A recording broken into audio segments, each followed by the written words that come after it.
quickly. Well, certainly the second half, the arc, the story. I mean, it is the only downside to the show is the fact that we lose incredible characters and incredible actors like John Bernthal, Sarah Wayne Callies, Jeff DeMunn, and I mean, ad infinitum, But I do think it probably will be one of the enduring strengths of the show is the fact that it keeps reinventing itself, and all the characters keep sort of, there's the group dynamic changes, and it feels like we are a moving target. But certainly, Chandler Riggs' performance in the back eight is spectacular.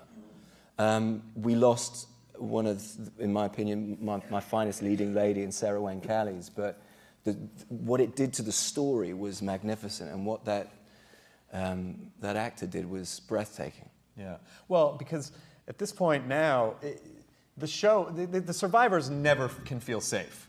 They're in this situation where they can never feel safe, and because the show has this dynamic with the audience, where anyone could just go at any moment with no warning, you never really, you feel that. Yeah. Because you're like, I'm getting attached to people. That's it, and you root for them. I think that's why people watch it in groups as well, is because you have that kind of, you want people to survive, and when they do, it's heart-wrenching. I mean, I remember the day when we had to do that scene, and I had to take, the writer said, "What are you doing?" And I said, "I'm taking my contacts out."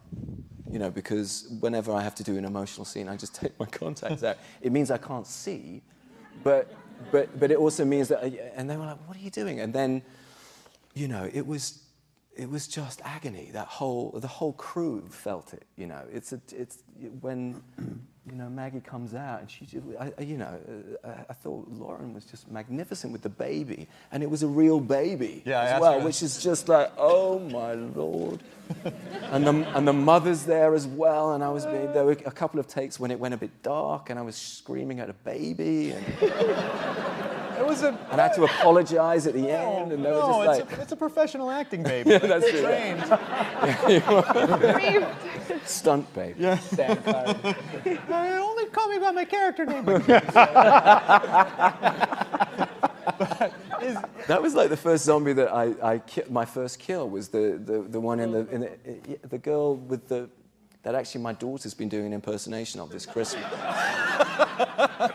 Scarred for life, and it's the one with the baby with the teeth, and I shoot her in the head, and I was so worried about this, and I was going up to her, and I was just going all through the day, and I was like, "Are you cool with all of this?" And she was like, she didn't speak because she had sort of her teeth wired up by him, but eventually after about the fourth time, she said, "What are you talking about? This is the fourth zombie I've played this year," and she was 11. Yeah. So I was after that I was like, whatever. Do you think I guess it's hard to say because obviously this we're still in season 3, but how broken do you think Rick is at this point? He never, it's like he and Laurie, like, they almost started to make up, and then he never got that chance. So is this that hole there forever? Yeah, I certainly think that when you lose someone that close to you, it changes you irrevocably, and the situation and how it happened. I think Rick is one of these people that punishes himself. I mean, he blames himself continually, and I think that it's sort of, I've always said this from the get-go, is that it sort of degrades him. He starts to, it's beautiful being able to play a guy that starts in one place and then changes completely. I think it's an incredibly ambitious and bold thing for AMC to do, to have a principal character who is not the same guy that you met in the first episode. Right. And I think all of these characters do that. I think that's one of the most compelling things, certainly this season and last season, is that you see these people change. Oh, those jerks in the bar. Oh, when you just blam blam, like, oh, Rick's gone. Like, there he goes. Oops. Yeah, those guys didn't change very much. No. He just shot him. Well, they changed a lot. They went from being alive to dead, not being alive. Yeah. And also the way that the show, it's just that emotional tugging of, they kill a main character and that's devastating, but then they sort of force you to have a hope at the same time because she has a baby. And now you guys have a baby to take care of in the zombie apocalypse. Yeah, and he did a great job, I thought, of looking after. Oh my God! I was doing I do a lot of stand-up on the road, and when I do, people always say like, "That scene with Daryl and the baby." I'm like, I know, I almost got pregnant watching that. That's how intense it was. Just watching this guy, like, as a guy, I was so like, oh, I could change him. Like, I started to feel that. Just, you're watching all these characters flip-flop, and you're watching Daryl go from really just kind of sort of an obnoxious redneck to like, he's a real valuable member of the group and compassionate at the same time. Did you get a lot of feedback on the baby holding thing? Ovaries exploding. Yes, exactly.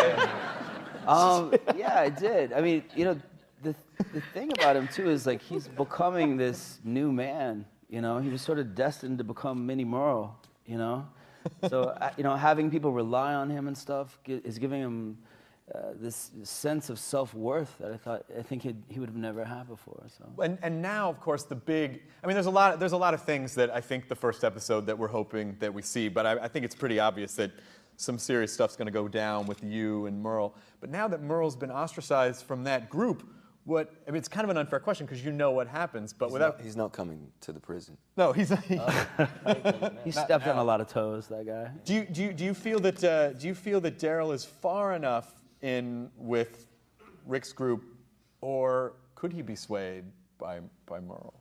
Well, I mean, I think when you get those two brothers together, little brother turns into little brother and does what big brother says. So he fights that. That's his own little personal battle, and Rick and the rest. Rick is sort of like the brother that Merle wasn't. So it's definitely some conflict. He's like your drunk uncle at a Christmas party. You just can't take the guy anywhere. Well, but except that they stripped him of his stump knife, and now he's like he's sort of like they weakened him basically. They weakened Merle. So yeah, but he's still Merle. He's still Merle. Yeah, at the end of the day, he's still Merle. Denai, before this season, of course, the big question was, when are we going to get to see Michonne? When are we going to get to see Michonne? And then, finally, it was so genius. If you remember the season finale of season 2 of just, saving Andrea, and there's Denai, and then the pets. And so you were a character that people have been super, super excited about, and it feels like they were on board with you right away. How's the experience been for you this season? It's been great. I mean, firstly, it's such an amazing, cast and crew to join. So I was so, wonderfully enveloped into this group and indoctrinated by, my bestie over there, both on and off the screen. So it's been amazing, and it's been, beautifully intense. Just adapting to the level of work, like physical and emotional, and also, of course, the beautiful direness of the set, being out in the midst of, George's heat and bugs and beauty and glory. So yeah, it's been really great. I hope people really understand that, because I'm sure that I'm sure there are some people who are like, acting's not that hard. It's like, you know what? Go out into the dead heat of summer in Atlanta, swing a friggin' katana all day, get super emotional, do that every day for 12, 13 hours a day. I mean, And fight off the ticks. They have to check themselves for ticks every day, because ticks love Georgia, it turns out, and they keep a lot of them there. And so you guys, it's really in kind of a hostile environment. It's not a cushy environment every day. No, but I mean, there's some things that are really gratifying and kind of refreshing about that. There's so many aspects of sometimes you have to get on a set or do work, and you have to get really kind of glammy and stuff. And it's really great that this show kind of says, forget all that and just, tell the story. And you don't have to think about the last thing any of these characters are thinking about is how they look, And there's something kind of refreshing about just being able to go on there and, have actually more dirt sprayed on you than the outside gives you naturally. Yeah. And just go for it, And I actually kind of relish that. That's kind of fun. Is there, because Michonne's pretty, she's got armor. She definitely has emotional armor. But do you think she has a breaking point ultimately, or is she just way past it? No, I think really the end of episode 8 for her there was some breaking points happening for her. The sort of the loss of Andrea that she feels when that moment with with her in the governor's cave, where she feels that she's really lost Andrea, that Andrea has chosen someone else over her, and that really leads her to kind of submitting to Rick and offering herself to him at the end of the episode, and saying not fully offering herself to him. I missed that. I came out wrong. Very low subtext. In the DVD extras. Yeah. That's the scene. Spoiler alert. Offering her, you know, her. No, he just lost his wife. What are you doing? Hey, no, really just really saying, you know, let me be a part of the group is really what she's saying at the end of that episode, because she recognizes she needs community, and to actually go to that point for her is pretty much a breaking point. It's really saying I could go out and get 2 more pets and wander off into the on my lone road again.